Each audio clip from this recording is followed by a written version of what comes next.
ദൈവത്തിൻ്റെ ഏറ്റവും പ്രിയമുള്ളവരെ, അവിടുത്തെ സമാധാനം ഞാൻ ആശംസിക്കുന്നു.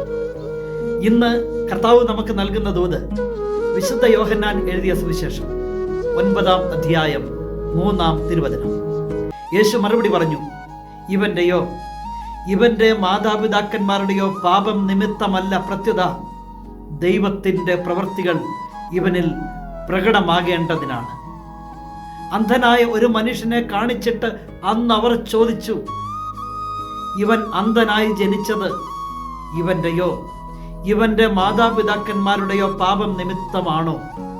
ക്രിസ്തു കൃത്യമായി മറുപടി പറഞ്ഞു, ഇവൻ അന്ധനായത് ഇവന്റെയോ ഇവന്റെ മാതാപിതാക്കന്മാരുടെയോ പാപം നിമിത്തമല്ല, പ്രത്യുത ദൈവത്തിൻ്റെ പ്രവൃത്തികൾ ഇവനിൽ പ്രകടമാകേണ്ടതിനാണ്.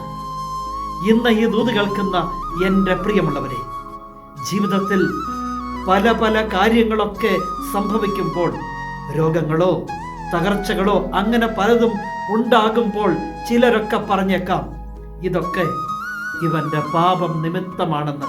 എന്നാൽ അതിനുള്ള മറുപടി ഇവിടെ കർത്താവ് പറഞ്ഞു തരികയാണ്.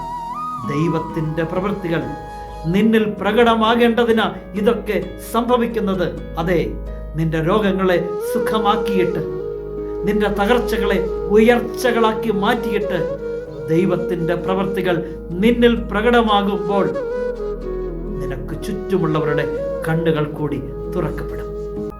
കരുണാമയനായ ദൈവം നമ്മെ എല്ലാവരെയും സമൃദ്ധിയായി അനുഗ്രഹിക്കട്ടെ.